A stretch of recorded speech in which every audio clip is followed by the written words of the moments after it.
As Houston prepares for the World Cup, some stadium and hospitality workers say they're still not earning a living wage.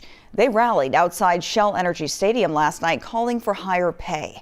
Devon Roming joins us now. Devon, workers say the rising cost of these events isn't reflected in their paychecks.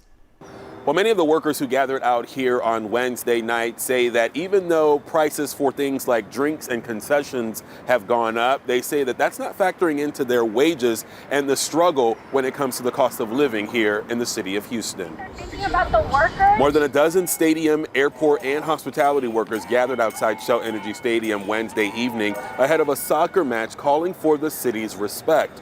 Workers and labor organizers with Unite Here Local 23 say employees helping run Houston's biggest event deserve higher pay and more respect, especially with the city preparing to host World Cup event.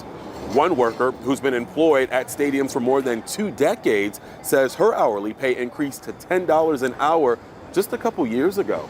They're giving a 10% raise on their products. How come we can't get some of that from that product? A bunch of times they tell us that they don't try to give us a raise because we do get tips, but we can't depend on the tips because not all the time we get tips. Now, Harris County Commissioner Rodney Ellis sent an emailed statement in response to the demand for increased wages, saying in part, stadium concessions workers deserve fair pay, dignity, and the ability to support themselves and their families without working 3 or 4 jobs just to stay afloat.